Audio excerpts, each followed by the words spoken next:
Hello, good morning all of you. आप सब कैसे हैं? बीपीएससी ट्रिप 2.0 का नोटिफिकेशन जल्द ही आने वाला है। 15 से 20 के बीच में आ जाएगा। उसके रिगार्डिंग हमने बीएसटी एंटरप्रेन्योरशिप और अकाउंट्स का बैच स्टार्ट कर दिया है।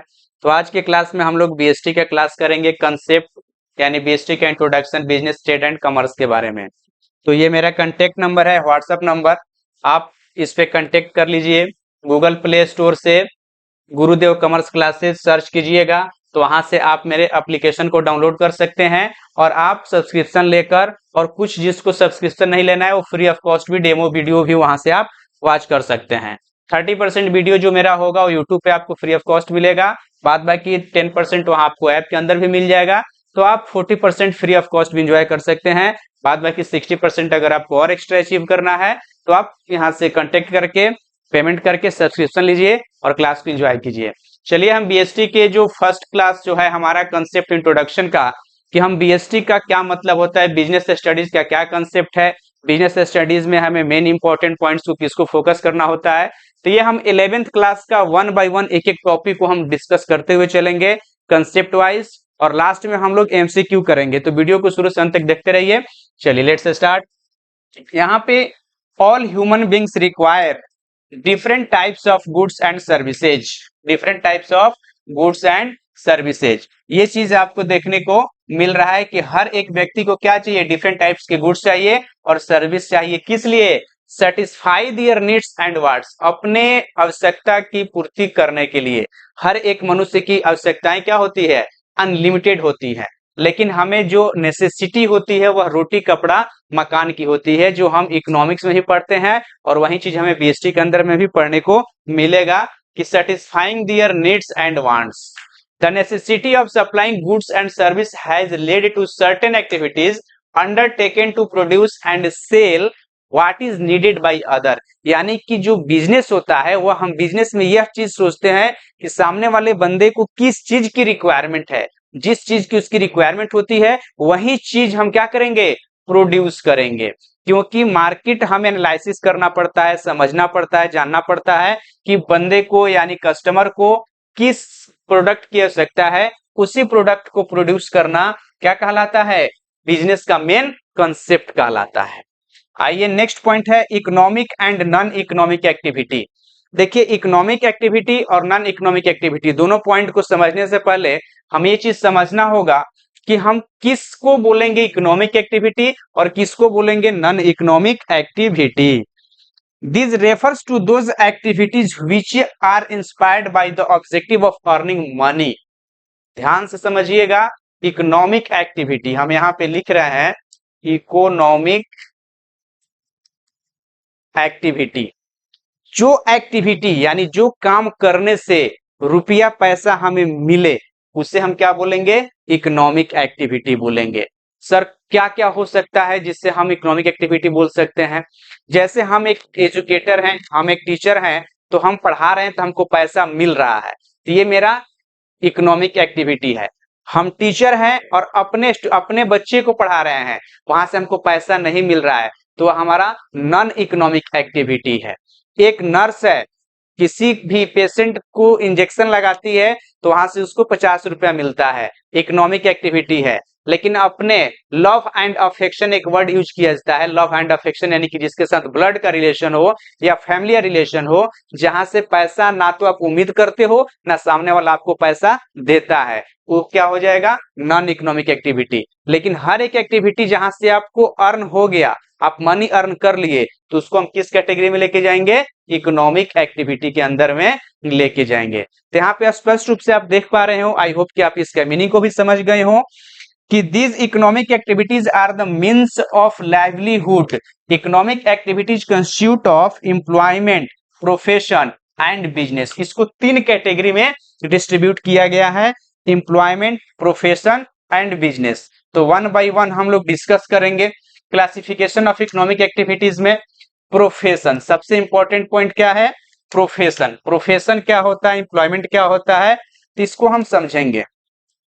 आप सुने होंगे कि प्रोफेशनल कोर्स हम कर लेते हैं और प्रोफेशनल कोर्स के बाद हमको जॉब इजिली मिल जाता है, जैसे चार्टर्ड अकाउंटेंट सीए, जैसे एडवोकेट, वकील, ये लोग कौन हैं? प्रोफेशनल बॉडीज हैं। It includes all those activities which require a special knowledge and skill. हर वो एक कोर्स जिसमें स्पेशल स्किल की आवश्यकता है, स्पेशल नॉलेज की आवश्यकता है, to be applied by an individual in his work to earn a living. These activities are subject to guidelines या code of conduct laid down. Objective में क्वेश्चंस पूछता है कोड ऑफ कंडक्ट से related, तो ये आपका एमसीक्यू में ध्यान में रखिएगा। कोड ऑफ कंडक्ट के बारे में प्रोफेशन ही होता है, जहां पे बार काउंसिल ऑफ इंडिया यानी कि उसका एक कोड मिलता है, आपको रजिस्ट्रेशन कराना पड़ता है, तभी आप अपना प्रोफेशन स्टार्ट कर सकते हो। उसी को कहा जाता है code of conduct laid down. जैसे आप एडवोकेट एलएलबी कर लिए, बीकॉम के बाद आप एलएलबी कर लिए, तो एलएलबी का जो डिग्री है आपको एक सर्टिफिकेट दिया, लेकिन आपको बार काउंसिल ऑफ इंडिया से आपको क्या करना पड़ेगा? रजिस्ट्रेशन कराना पड़ेगा। वहां से आपको एक रजिस्ट्रेशन नंबर मिला, कोड मिलेगा, तो ये code of conduct let down करता है प्रोफेशन में। That simple. एम्प्लॉयमेंट का मतलब क्या होता है? एम्प्लॉयमेंट जहां पे हम एक स्पेसिफिक टाइम पीरियड में जॉब करते हैं और वहां से हमको पैसा मिलता है मंथली बेसिस पे। यहाँ पे हमको क्या मिलता है?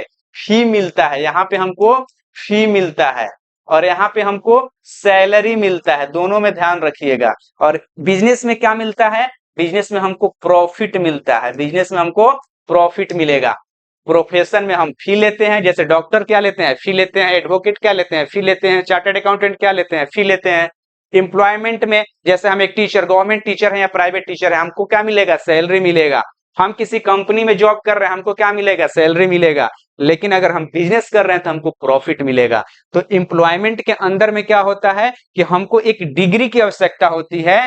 तो it refers to the occupation in which people work for other and get remuneration in return. यानी जो व्यक्ति किसी दूसरे के लिए काम करता हो और उसके बदले में उसको जो अमाउंट मिलता है उसको सैलरी के नाम से जाना जाता है। और उस पेशा को क्या कहा जाता है? एम्प्लॉयमेंट यानी नौकरी कहा जाता है। बिजनेस एक्टिविटीज क्या होता है? तो बिजनेस एक्टिविटीज के बारे में समझिए कि हम जहां पे कैपिटल इंट्रोड्यूस करते हैं, कैपिटल इन्वेस्ट करते हैं और वहां से हम क्या अर्न करते हैं?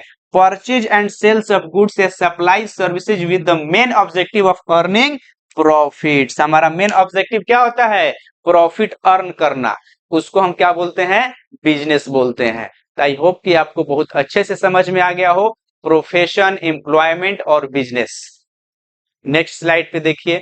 Non economic activity, activity which are inspired by motive other than earning money और non economic activities. Some non economic activities are leisure time activities, motive derive pleasure that is painting, working in one's own garden. जैसे आप अपने garden में आप कोई काम कर रहे हैं, आप कोई पेंटिंग कर रहे हैं, वर्किंग कर रहे हैं, तो ये सब क्या है? आपके नॉन इकोनॉमिक एक्टिविटीज हैं। फैमिली ऑब्लिगेशन, जैसे टीचर मैंने बताया, कोई महिला है, हाउसवाइफ है, घर पे काम करती है तो उसको कोई पैसा नहीं मिलता है। लेकिन वही लेडीज अगर किसी के दूसरे के घर में काम करती है तो वहां से उसको पैसा मिलता है। तो ये क्या कहलाएगा? आपका नॉन इकोनॉमिक एक्टिविटी। जब फैमिली के लिए कर रही है तो नॉन इकोनॉमिक, और जब दूसरे के लिए कर रही है तो economic. Religious and social activities में mental peace, that is visiting temple, आप मंदिर घूमते हैं तो वहां पे क्या है? नॉन इकोनॉमिक एक्टिविटी है। Mosques etcetera. Social welfare activities में आपका सिंपैथी फॉर अदर्स में extending relief to food victims, charity to the poor. आप गरीबों में क्या कर रहे हैं? कोई भी सर्विस प्रोवाइड कर रहे हैं, सेवा कर रहे हैं, तो वहां पे आपको कुछ भी अचीव नहीं होता है। बिजनेस, यहाँ पे हम पढ़ेंगे कि बिजनेस का मतलब क्या है। वन बाय वन एक एक पॉइंट को समझते हुए चलना है। बिजनेस क्या है कि it refers to all those activities which are concerned with production and purchase and sale of goods या service with a purpose of selling them at a profit. यानी कि बिजनेस का मतलब ये होता है कि हमारा जो मेन पर्पस होता है वह प्रॉफिट अर्न करना होता है, और हम गुड्स परचेज करते हैं किस पर्पस से? रीसेल करने के पर्पस से। उसी को बिजनेस कहा जाता है। कह रहा है कि with manufacturing, trading, transportation, insurance, warehousing, banking and finance etcetera. इस एक्टिविटी के अंदर में कौन कौन इंक्लूड है? तो मैन्युफैक्चरिंग इंक्लूड है, ट्रेडिंग इंक्लूड है, ट्रांसपोर्टेशन है, इंश्योरेंस है, वेयर हाउसिंग है, बैंकिंग एंड फाइनेंस एटसेट्रा क्या है? इसमें इंक्लूडेड है। अकॉर्डिंग टू एल एच हैनी एक जो है व्यवसाय बिजनेस स्टडीज के बारे में बहुत अच्छा अपना योगदान दिए हुए हैं, और इनके अनुसार है कि बिजनेस में be defined as a human activity directed towards producing, acquiring wealth through buying and selling of goods. यह स्टेटमेंट एक दिए हुए हैं, एल एच हैनी का स्टेटमेंट दिया हुआ है कि ह्यूमन वांट्स को जो भी चाहिए प्रोड्यूस करना, उसको क्या कहते हैं? हम बिजनेस कहते हैं। पर्पस ऑफ बिजनेस एक्टिविटी, किसी भी बिजनेस का पर्पस क्या होता है? The following points highlight the purpose of business activity में to provide goods and service from limited resources to satisfy unlimited wants. हर एक मनुष्य की आवश्यकता क्या है? अनलिमिटेड है, बट रिसोर्सेज क्या है? लिमिटेड है। तो अनलिमिटेड वांट्स को लिमिटेड रिसोर्सेज से सेटिस्फाई करना मेन पर्पस होता है। To combine factors of production to create goods and service. हम प्रयास करते हैं कि जो भी हम गुड्स और सर्विस प्रोवाइड कर रहे हैं उस फैक्टर से उसको क्या मिले? सेटिस्फेक्शन मिले, प्रोडक्शन हो सके। To employ people and pay them wages so they can consume other product. यानी कि जो एम्प्लॉय होता है वह प्रयास करता है कि हर एक गुड्स को मतलब प्रोड्यूस करे और दूसरा उसे कंज्यूम करे। ये हमारा पर्पस होता है बिजनेस का। ऑब्जेक्टिव ऑफ बिजनेस एक्टिविटी के अंदर में हम डिस्कस करेंगे कि क्या उद्देश्य होता है बिजनेस एक्टिविटी का। तो बिजनेस एक्टिविटी का जो उद्देश्य होता है, इकोनॉमिक ऑब्जेक्टिव और सोशल ऑब्जेक्टिव, दो डिस्कस करते हैं। Exploring new markets and creation of more customer. Economic activity में क्या होता है? नए नए मार्केट की तलाश करना, नया मार्केट का सर्च करना। क्रिएशन ऑफ मोर कस्टमर यानी ज्यादा से ज्यादा कस्टमर क्रिएट करना। सर कस्टमर कैसे क्रिएट होंगे? जब आप मार्केटिंग करोगे किसी भी प्रोडक्ट के रिगार्डिंग, जब कस्टमर को उस आपके प्रोडक्ट के बारे में नॉलेज होगा तो वहां से लोग धीरे धीरे उसके मेंबर बनेंगे या उसको उस प्रोडक्ट को कंज्यूम करना स्टार्ट करेंगे, तो आपका कस्टमर क्या होगा? बढ़ना स्टार्ट हो जाएगा।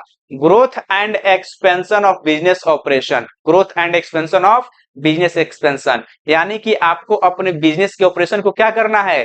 ग्रोथ करना है, उसको बढ़ाना है। Making innovation and improvements in goods and services. आपको अपने गुड्स और सर्विस को क्या करना है?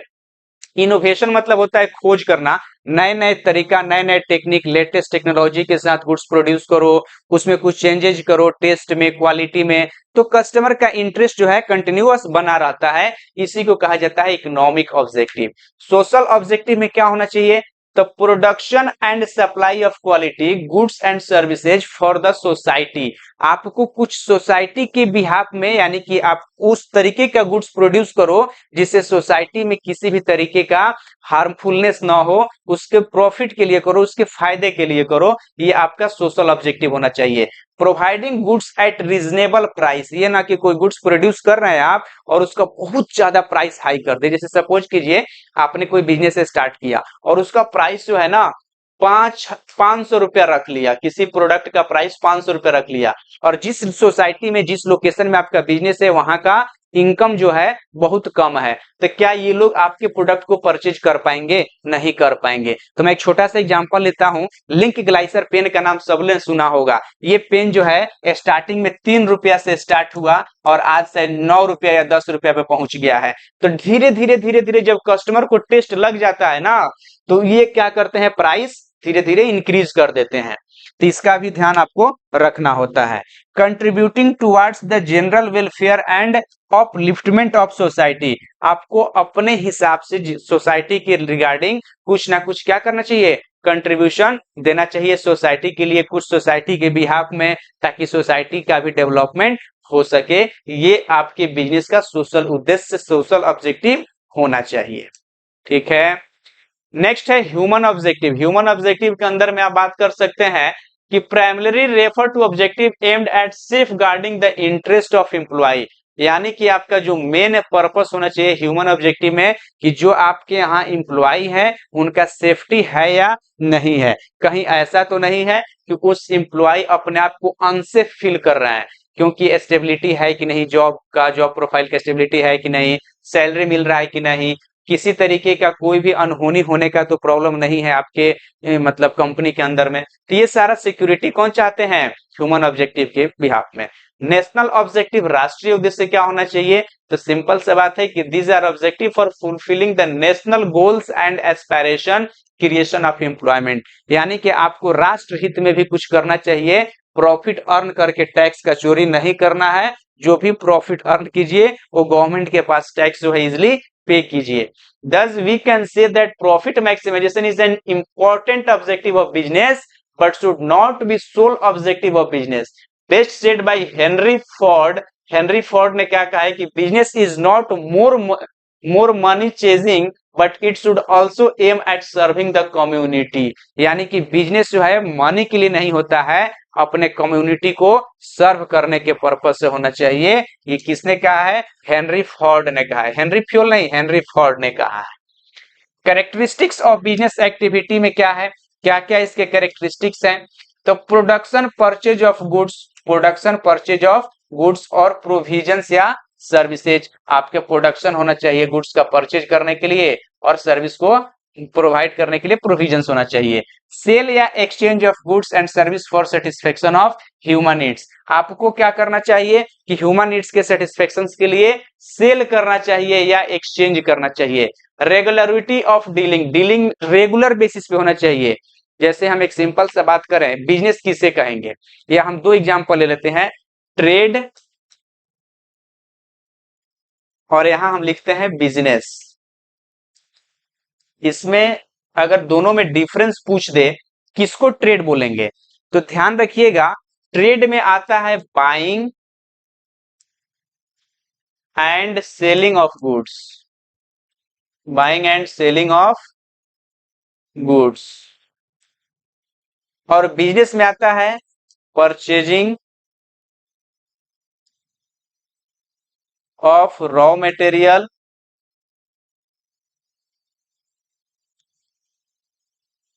मैन्युफैक्चरिंग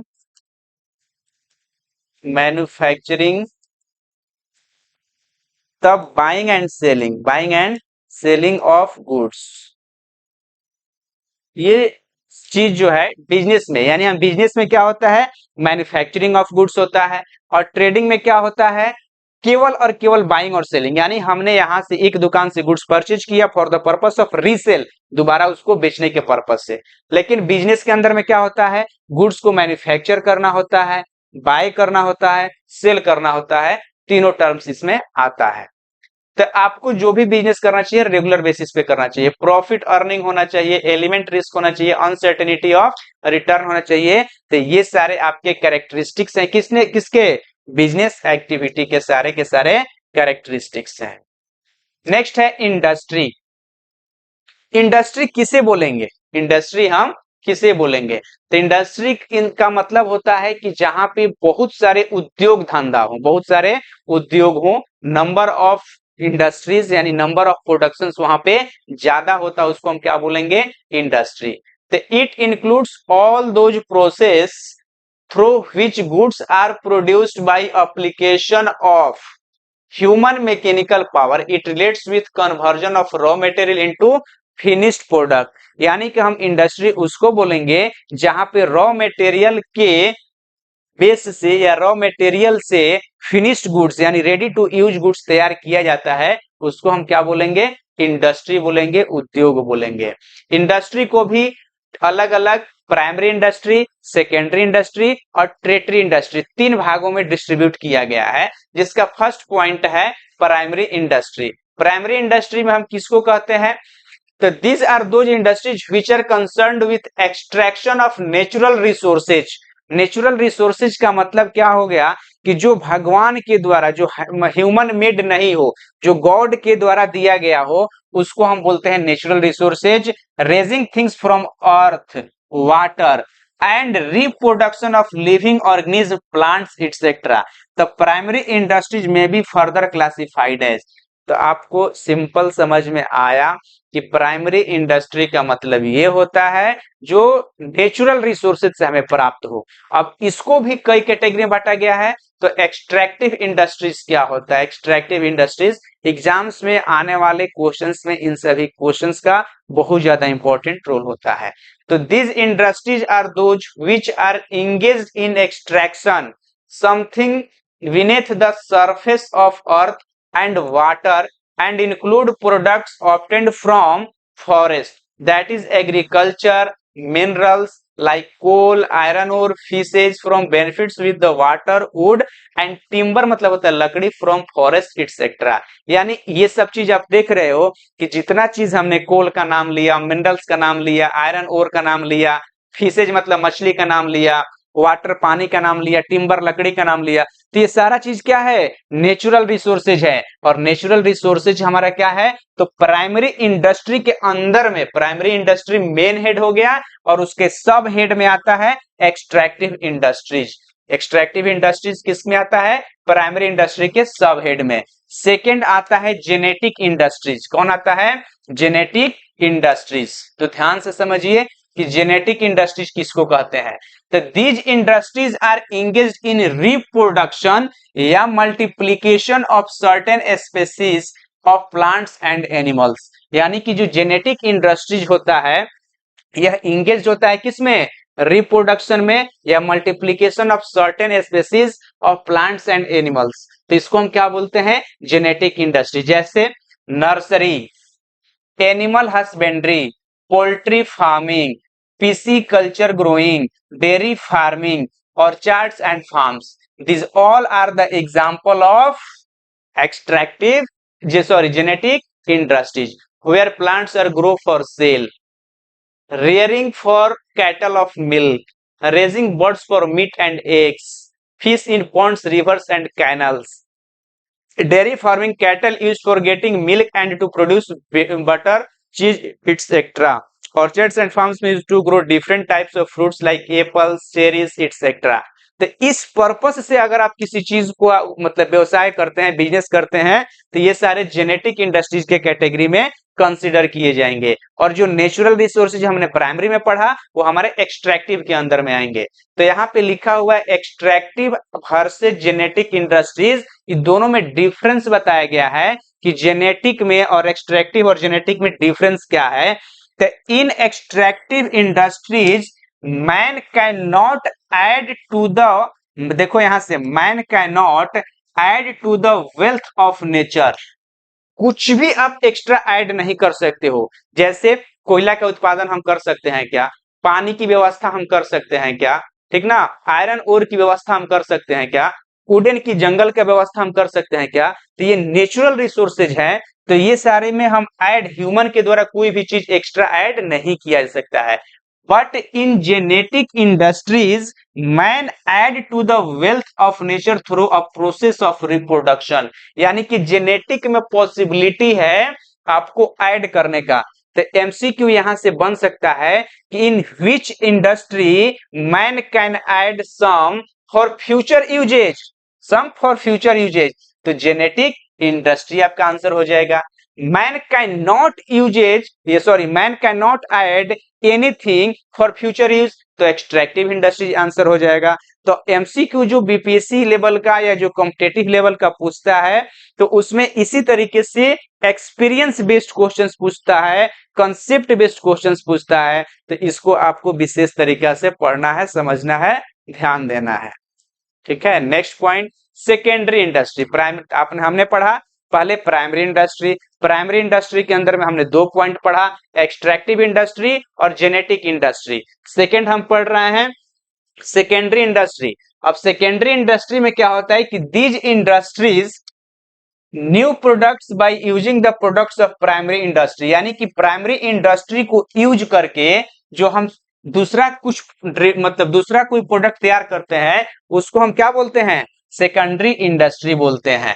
तो raw materials hence are called secondary industry. These industries में be classified as manufacturing industries. अब मैन्युफैक्चरिंग इंडस्ट्री में क्या होता है? जहां पे रॉ मटेरियल को बाय प्रोसेस कोई दूसरा गुड्स रेडी टू यूज किया जाता है उसको हम बोलेंगे मैन्युफैक्चरिंग इंडस्ट्रीज। तो this industries create from utility, utility मतलब होता है जरूरत के अनुसार क्रिएट होता है।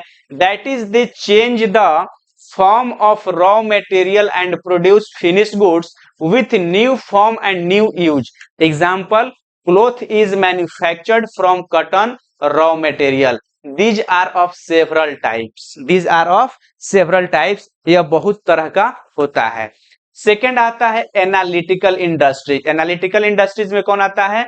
The single material is analysed into different elements. Example में crude oil is analysed and separated into variety of products such as diesel, petrol, kerosene, etc.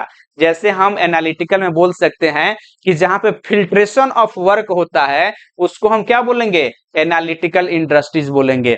जैसे पेट्रोल हमें डायरेक्ट नहीं मिलता है, जैसे मोबिल है, पेट्रोल है, डीजल है, क्रूड ऑयल है, ये सारा चीज हमें फिल्टर करना होता है, तो इसको हम बोलेंगे एनालिटिकल इंडस्ट्रीज।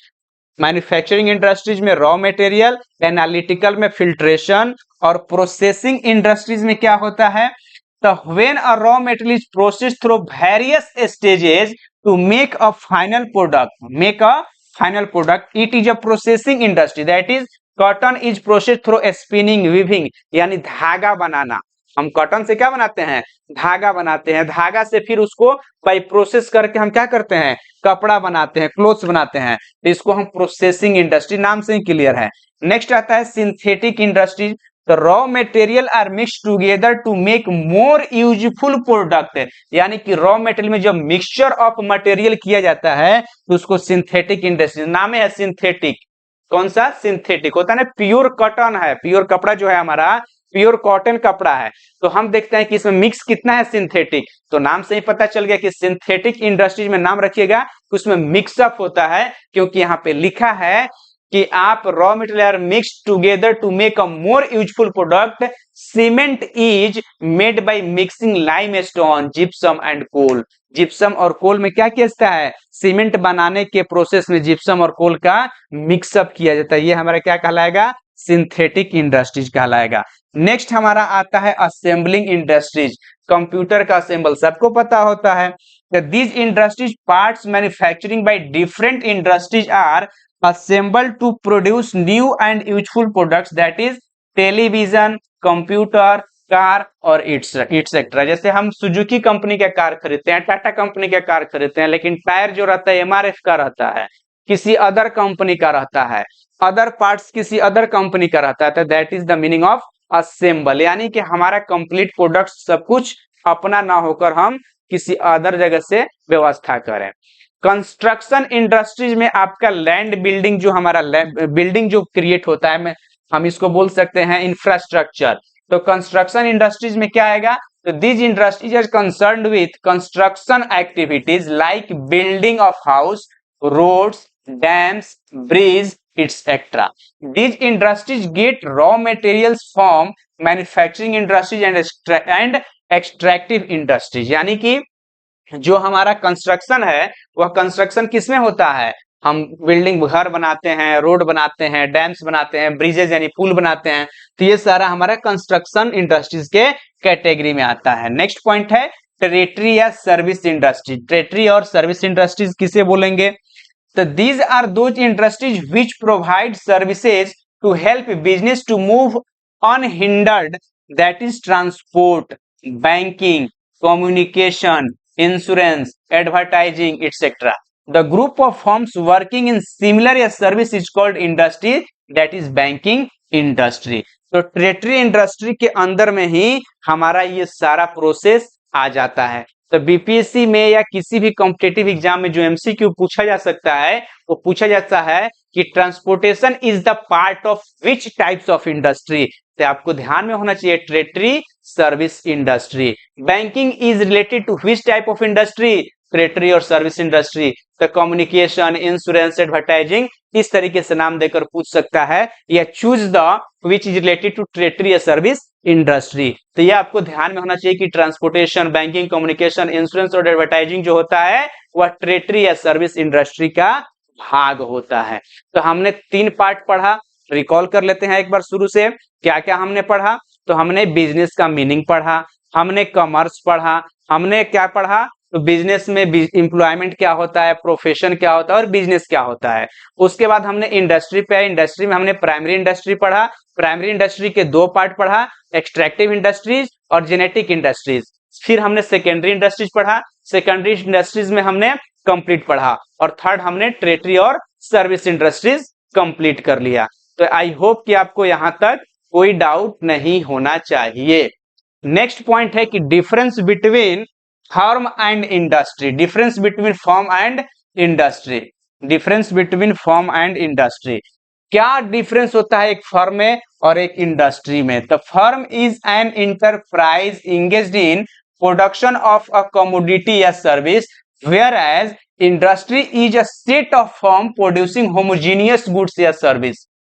ध्यान से समझिए, फर्म जो होता है एक इंटरप्राइज होता है, और जो हमारा इंडस्ट्री होता है यह एक सेट ऑफ फर्म होता है। इंडस्ट्री जो होता है एक सेट ऑफ फर्म होता है।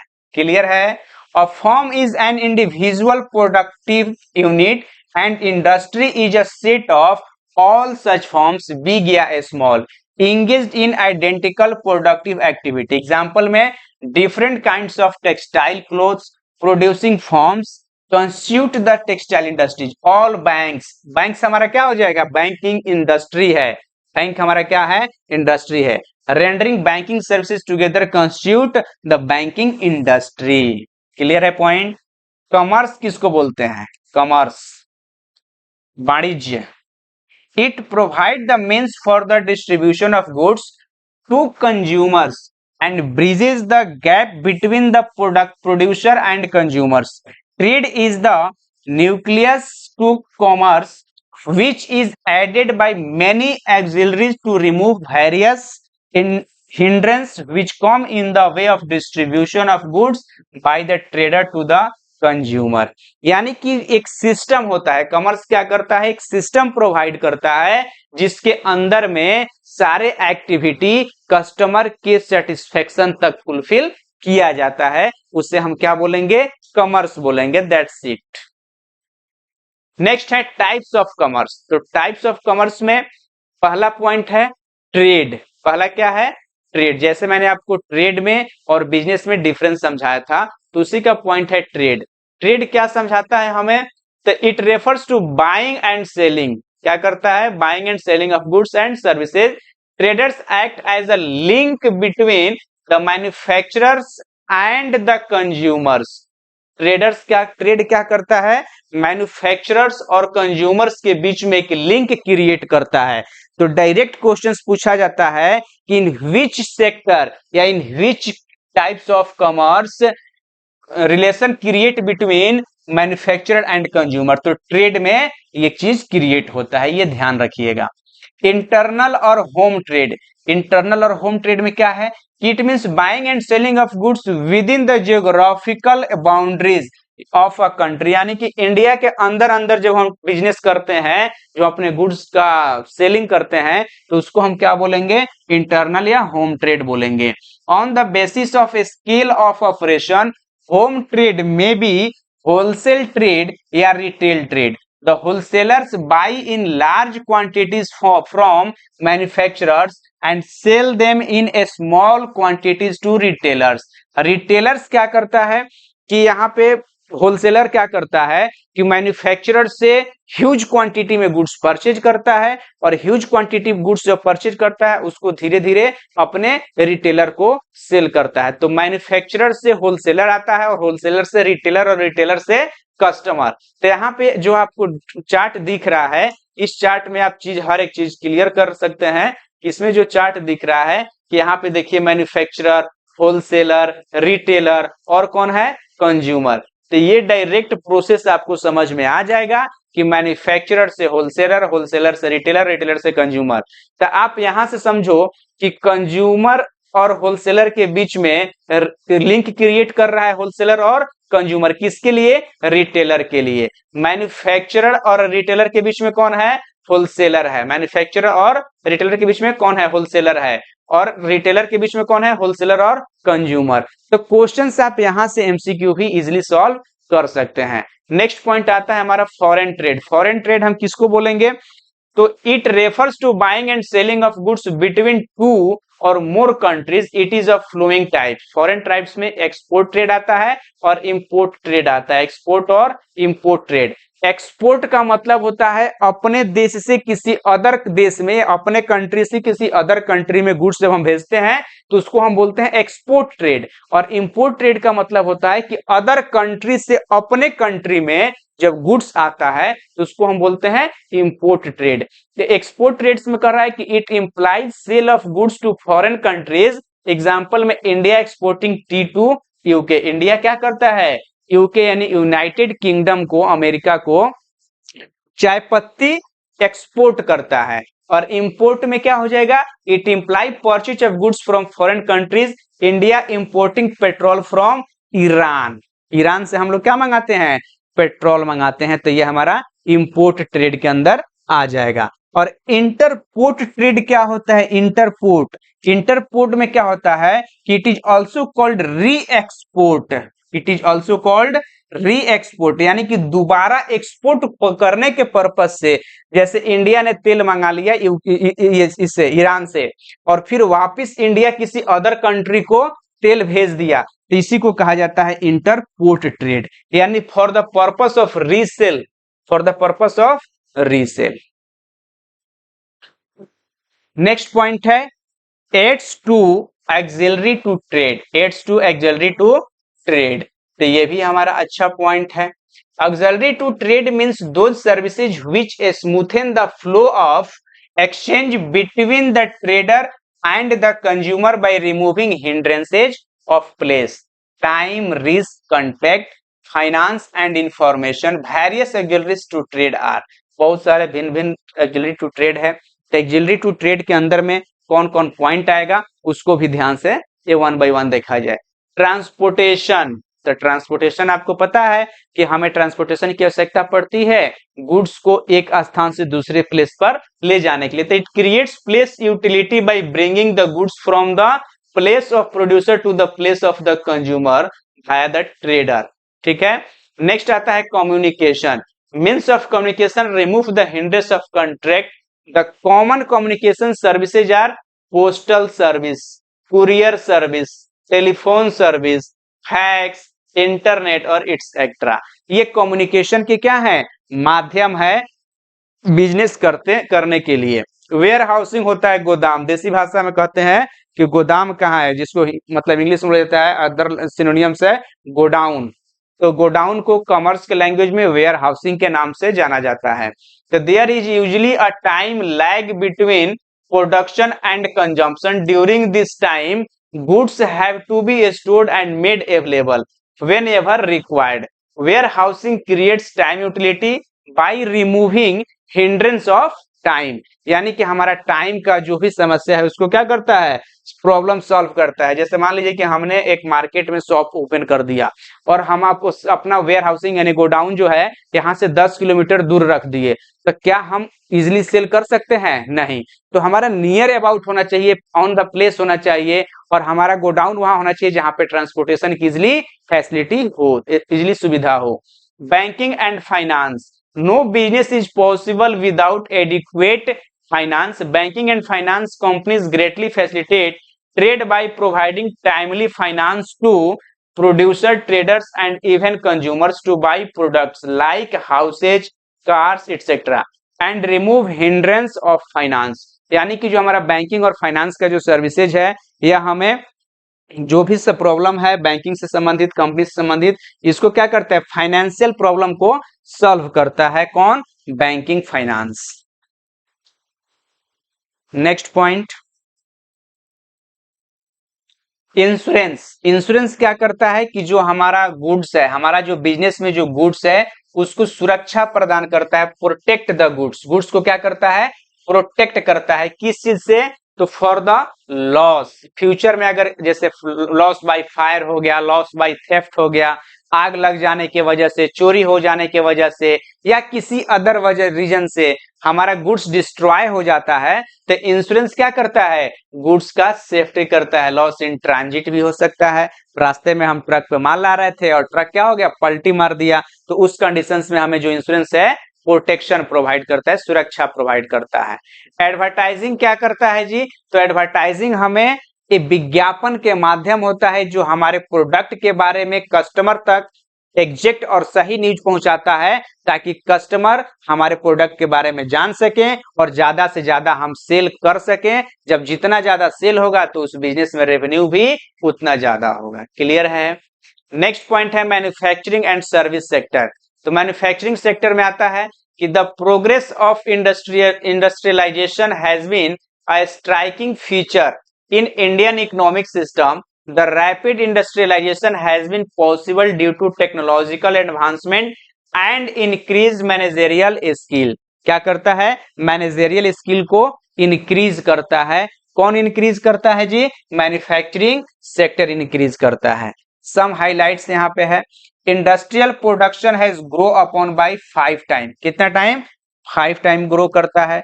Industrial structure is widely diversified covering entire range of consumers, intermediate and capital goods। तो इस तरीके से हम इस पॉइंट्स को समझ सकते हैं। ये भी सिंपल है। Features of service sector, service sector में क्या आ जाएगा, इंटेंजिबिलिटी आ जाएगा, इनसेपरेबिलिटी आ जाएगा, हेट्रोजिनिटी आ जाएगा और इन्वेंट्री आ जाएगा और इन्वेंट्री और इन्वॉल्वमेंट आ जाएगा। वन बाय वन आप देख लीजिए, सारे पॉइंट्स आपको क्लियर हो जाएंगे। इंटेंजिबिलिटी का मतलब क्या है, क्या service has no shape size etcetera and can not be touch, it can not be physically transfer. इसको क्या कहते हैं, इंटेंजिबिलिटी। सर्विस सेक्टर में हम क्या करते हैं, फील कर सकते हैं बट टच नहीं कर सकते हैं। Inseparability, service can not be separate from the provider of this.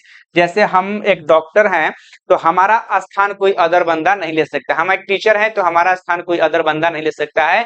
जब करना होगा तो ये हमें खुद ही पर्सनल सर्विस प्रोवाइड करना होगा। जैसे services of doctor, engineers etcetera can not be separated from them, यानी उस इंडिविजुअल पर्सन से उसको अलग नहीं किया जा सकता है, उसको बोलते हैं इनसेपरेबिलिटी। सर्विस में इनसेपरेबिलिटी होता है। हेट्रोजिनिटी का मतलब क्या होता है कि services provided by different service providers vary from each other, even the same provider may provide different services at different points of time। जैसे हम एक टीचर हैं, हमारा पढ़ाने का तरीका कुछ और है, किसी अदर टीचर का पढ़ाने का स्किल कुछ और है, अलग डॉक्टर का स्किल कुछ अलग है, अदर डॉक्टर का मतलब कोई प्रोफेशन, किसी भी प्रोफेशन से जुड़ा हो तो सबका अपना अपना अलग अलग वैरी करता है, यानी कि पर्सन टू पर्सन उसका एक्टिविटी और गेस्चर पोस्चर जो है वो वैरी करता है। इन्वेंट्री लेस में क्या है कि services can not be produced in advance and store. हम सर्विस को स्टोर नहीं कर सकते, जैसे रोटी बना के स्टोर कर सकते हैं, हॉट पॉट में गर्म रहेगा, लेकिन सर्विस को हम स्टोर नहीं कर सकते हैं। सर्विस जो है देन एंड देयर। जैसे हमको पता है कि हमारा ठंडे के मौसम में फीवर आ जाता है, सर्दी खांसी होता है, तो हम अभी से दवा खा के बैठ जाएं कि हाँ जी सर्दी में आना, तुम हम दवा पहले से खा के बैठे हैं, तो ऐसा कोई सर्विस नहीं हो सकता, हम उसको स्टोर नहीं कर सकते हैं। Involvement participation, involvement of the customer is necessary in the process of service delivery, यानी कि आपका उस कस्टमर का सर्व क्या है, नेसेसरी है इन्वॉल्वमेंट, विदाउट उसके इन्वॉल्वमेंट का पॉसिबल सर्विस नहीं है। Types of service sector, commercial है, कमर्शियल सर्विस है, गवर्नमेंट है, प्रोफेशनल है, ठीक ना, एसेंशियल सर्विस है और मिसलेनियस सर्विस है। तो कमर्शियल में क्या है, बिजनेस और service, that is service of traders and transportation आ जाएगा। गवर्नमेंट्स में क्या आ जाएगा, पुलिस आ जाएगा, फायर सर्विस आ जाएगा, एटसेट्रा आ जाएगा। प्रोफेशनल सर्विस में क्या आ जाएगा, डॉक्टर्स, इंजीनियर्स आ जाएगा। एसेंशियल सर्विस में क्या आएगा, वाटर सप्लाई, इलेक्ट्रिसिटी एटसेट्रा आ जाएगा। मिसलेनियस में education, health, entertainment, beauty parlours etcetera. तो ये एग्जाम्पल हमने कुछ डाल रखा है ताकि आपको क्लियर हो कि इसका मतलब क्या होता है, ये मीनिंग आपको एग्जैक्ट समझ में आ जाए। Business services, the various business services are as follow, banking service, postal service, warehousing service, insurance service, telecom service, transportation service. तो ये हम लोग ऑलरेडी 1 by 1 डिस्कस कर चुके थे। तो ये बीपीएससी ट्री 2.0 का जो क्लास आप देख रहे हैं, इस क्लास में आपको ऐसे ही इसका पीडीएफ नोट्स मिलेगा, मल्टीपल आपको एमसीक्यू टेस्ट सीरीज मिलेगा। और ये जो क्लास है हमारा, यह 11th class 12th class CUCET यानी सेंट्रल यूनिवर्सिटी एलिजिबिलिटी टेस्ट के लिए मतलब यूजफुल क्लास है, बीबीए के लिए यूजफुल है, एमबीए के लिए यूजफुल है। यानी कि यह जो एकेडमिक साथ ही साथ कॉम्पिटेटिव क्लास के पॉइंट ऑफ व्यू से यह क्लास आपके लिए यूजफुल है। तो आप यूट्यूब पर मेरे को चैनल को सब्सक्राइब कीजिए, और एप्लीकेशन आप डाउनलोड नहीं किए हुए हैं तो आप एप्लीकेशन डाउनलोड कर लीजिए। गूगल प्ले स्टोर से सर्च कीजिए गुरुदेव कॉमर्स क्लासेज, इंस्टीट्यूट का लोगो आ जाएगा, ऑल अबाउट कॉमर्स उसमें लिखा रहेगा। उस कोर्स को आप डाउनलोड कीजिए एप्लीकेशन को, और जो आपको कोर्स परचेज करना है आप वहां से कोर्स का सब्सक्रिप्शन लेकर क्लास एंजॉय कर सकते हैं। तो thanks for today's class. Next class हमारा इसके आगे का आएगा। तो thank you so much for today's.